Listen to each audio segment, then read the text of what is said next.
क्या आप जानते हैं अब भारत की बैंकिंग प्रणाली में बैड लोन्स अपने 12 वर्ष के सबसे निचले स्तर पर है, या ये कि भारतीय शेयर बाजारों ने ग्लोबल उथल पुथल के बावजूद इमर्जिंग मार्केट्स में सबसे बेहतर परफॉर्म किया है। 2025-26 में आपका स्वागत है। आइए वित्तीय क्षेत्र का विश्लेषण करें। मैं आपका होस्ट प्रतीक खरे हूं। हम आज एक ऐसे दस्तावेज का विश्लेषण करेंगे जो शायद आपने कभी पढ़ा नहीं होगा, पर सबसे महत्वपूर्ण है, इकोनॉमिक सर्वे 24-25 का। इसका चैप्टर 2 उन छिपी धाराओं को उजागर करता है जो आपके इन्वेस्टमेंट्स, डेट और शायद आपके फाइनेंशियल फ्यूचर को आकार दे रही है। तो मेरे साथ अगले कुछ मिनटों के लिए बने रहें और मैं वादा करता हूं कि आप 99% लोगों से ज्यादा बेहतर समझ पाएंगे भारतीय फाइनेंशियल लैंडस्केप को।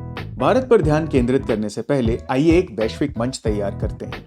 2024-25 में विश्व अर्थव्यवस्था ने महत्वपूर्ण चुनौतियों के बीच में अपने पैंडेमिक के बाद की रिकवरी को जारी रखा। इन्फ्लेशन कंट्रोल और डेवलपमेंट को सपोर्ट करने के बीच के एक नाजुक संतुलन को बनाए रखने की कोशिश की, जबकि अमेरिकी फेडरल रिजर्व्स की नीतियों ने वैश्विक बाजारों में वेव्स क्रिएट कर दी। ये आपके लिए क्यों मायने रखता है?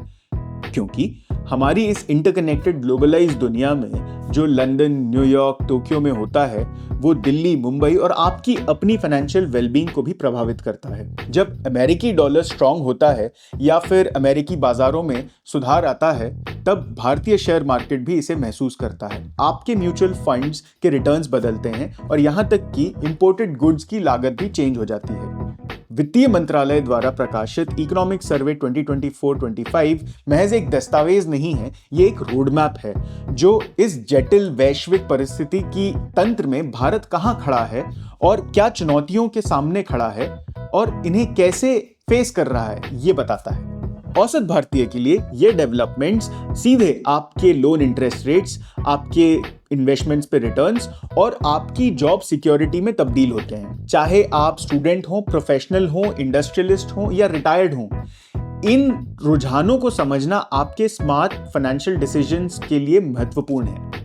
आइए शुरू करें कि भारत अपनी मनी सप्लाई और इंटरेस्ट रेट्स के मैनेजमेंट को कैसे कर रहा है। 2024-25 के अधिकांश समय में आरबीआई ने अपनी नीतिगत रेपो दर या पॉलिसी रेपो रेट्स को 6.5% पे स्टेबल रखा, जबकि इन्फ्लेशन को नियंत्रित करने और डेवलपमेंट को सपोर्ट करने के अपने दोहरे लक्ष्य को बैलेंस भी किया। अगस्त 2024 में एक महत्वपूर्ण बदलाव हुआ जब मॉनेटरी पॉलिसी कमेटी ने अपना रुख विड्रॉल फ्रॉम अकोमोडेशन से बदलकर न्यूट्रल कर दिया।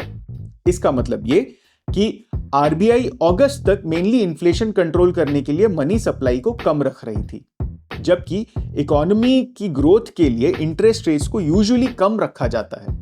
अब अगस्त से इकोनॉमिक ग्रोथ और इन्फ्लेशन को इक्वल प्रायोरिटी देना चालू किया है। ये दिखने में तो एक तकनीकी बदलाव लगता है, पर इन्फ्लेशन मैनेजमेंट में बढ़ते विश्वास को दर्शाता है, जबकि जरूरत पड़ने पर डेवलपमेंट को सपोर्ट करने के लिए ये काफी जगह भी बनाता है। दिसंबर 2024 में आरबीआई ने कैश रिजर्व रेशियो को 4.5% से घटाकर 4% करके एक स्ट्रेटेजिक कदम उठाया है। ये सिर्फ एक संख्या में बदलाव नहीं है, इसने हमारी बैंकिंग प्रणाली में 1.16 लाख करोड़ रुपीस का भारी लिक्विडिटी का इंजेक्शन किया है। इसे आर्थिक इंजन में ईंधन के रूप में सोचें, जिससे कि लोन और निवेश के लिए अधिक पैसा उपलब्ध होगा। बैंकिंग सेक्टर ने अपने बैलेंस शीट्स को साफ करने में एक अद्भुत प्रगति दिखाई है। शेड्यूल्ड कमर्शियल बैंक्स ने अपने ग्रॉस नॉन परफॉर्मिंग एसेट्स को 12 साल के अपने सबसे निचले स्तर 2.6% तक पहुंचा दिया।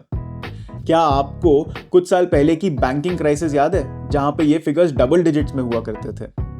ये सुधार एक ड्रामेटिक चेंज है। इस सफाई ने सीधे प्रॉफिटेबिलिटी को बढ़ावा दिया है।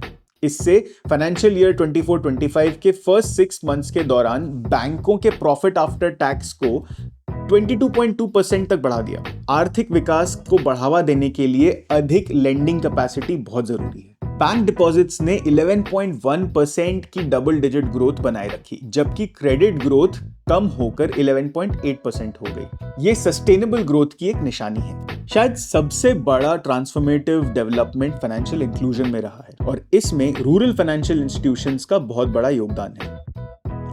ग्रामीण बैंक्स ने अपनी प्रॉफिटेबिलिटी इस साल एक साल के अंदर 5,000 करोड़ से 7,500 करोड़ तक पहुंचा दी है। उनका क्रेडिट टू डिपॉजिट रेशो 67.5% से बढ़कर 71.2% तक पहुंच गया है। इसका मतलब यह है कि ग्रामीण भारत की बचत या सेविंग्स इन कम्युनिटीज की प्रोडक्टिव लोन्स में अब बदलती जा रही है। भारत अब ग्लोबली दूसरा सबसे बड़ा माइक्रो फाइनेंस हब होने का दावा करता है, जिसमें 98% माइक्रो फाइनेंस कस्टमर्स महिलाएं हैं। ये सिर्फ एक नंबर नहीं है, ये उन महिलाओं के लिए जिनके पास कुछ साल पहले अकाउंट भी नहीं था, उनके लिए एक फाइनेंशियल फ्रीडम का जरिया है। भारत के कैपिटल मार्केट्स बहुत तेजी से ग्रो हो रहे हैं। दिसंबर 2024 में BSE stock market capitalization to GDP ratio 136% तक पहुंच गया, जो चीन के 65% और ब्राजील के 37% को काफी भारी मार्जिन से आउट परफॉर्म करता है। हमने 2013 और 2014 के बीच IPOs में 6 गुना की ग्रोथ देखी। हमने इक्विटी और डेट मार्केट के माध्यम से 11.1 लाख करोड़ रुपीस जुटाए, जो पिछले साल के मुकाबले 5% ज्यादा है। ये सिर्फ इन्वेस्टर्स के लिए अच्छी खबर नहीं है, बल्कि ये एक इंडिकेशन है एक ऐसी इकोनॉमी का जहां लोग अब गोल्ड और रियल एस्टेट जैसी भौतिक संपत्तियों में इन्वेस्ट करने के बजाय प्रोडक्टिव इन्वेस्टमेंट्स में अपने होम सेविंग्स को चैनल कर रहे हैं। अब आइए हम बात करते हैं हमारे नीति निर्माताओं या पॉलिसी मेकर्स को रातों में क्या जगाए रखता है।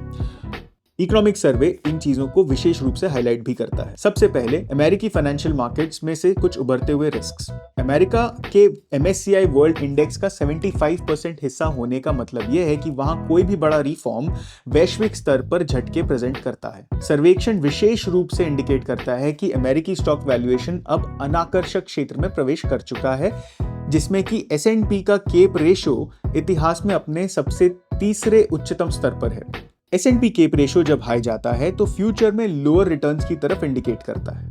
2023 में 24% ग्रोथ जनरेट करने के बाद 2024 में S&P 500 ने 20% रिटर्न्स जनरेट किए और इसको ड्राइव कर रहे थे बिग टेक। हिस्ट्री ये बताती है कि ऐसी सेंटिमेंट ड्रिवन रैलियां नाजुक होती हैं जहां इन्वेस्टर्स का विश्वास तेजी से बदल जाता है। दूसरा मेजर रिस्क डॉलर की शक्ति से आता है। दुनिया की रिजर्व करेंसी जैसे डॉलर जब मजबूत होती है तो भारत जैसे देशों के लिए काफी चुनौतियां पैदा होती हैं। हमारे एक्सपोर्ट्स महंगे हो जाते हैं, हमारे डॉलर की डेट, उसकी सर्विसिंग महंगी हो जाती है। जैसे 2020 से अब तक डॉलर 18% से स्ट्रांग हुआ है, उसकी वजह से हमारी रीपेमेंट में हमें 18% एक्स्ट्रा पैसे या रुपए की लागत लगेगी। विदेशी निवेशक उभरते बाजार या इमर्जिंग मार्केट से अपने पैसे निकाल लेते हैं और US के सेफ मार्केट्स में, सिक्योर मार्केट्स में जाके इन्वेस्ट कर देते हैं। तीसरा रिस्क फैक्टर शायद आपकी जेब में ही बैठा है, भारत का नया रिटेल इन्वेस्टर और उनकी वल्नरेबिलिटीज। इस रिटेल बेस इन्वेस्टर बेस ने कभी भी सीरियस मार्केट करेक्शन अनुभव नहीं किया है और ये थ्रेट इकोनॉमिक सर्वे ने भी हाईलाइट किया है। इनमें से कई निवेशक पैंडेमिक के दौरान या उसके बाद ट्रेडिंग एप्स के माध्यम से बाजार में प्रवेश करें।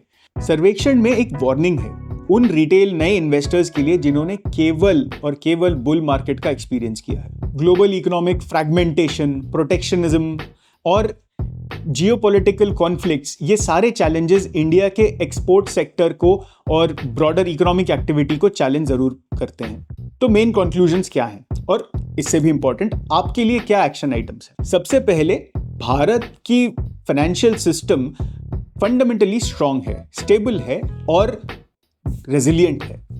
बैंकिंग सेक्टर की सफाई, स्थिर मॉनेटरी पॉलिसी और विस्तारित फाइनेंशियल इंक्लूजन, ये सभी एक ऐसे सिस्टम की ओर इशारा करते हैं जो कुछ साल पहले की कंपैरिजन में झटकों से डील करने के लिए बेहतर तैयार हैं। दूसरा, एक्सटर्नल रिस्क और एक्सटर्नल फैक्टर्स, विशेष रूप से अमेरिकी स्टॉक मार्केट्स और डॉलर की स्ट्रेंथ, इनको आपको ध्यान में रखना चाहिए। ये सिर्फ कोई एब्स्ट्रैक्ट कंसर्न्स नहीं है, ये एक बड़ा फैक्टर है जो आपके इन्वेस्टमेंट्स को प्रभावित कर सकते हैं।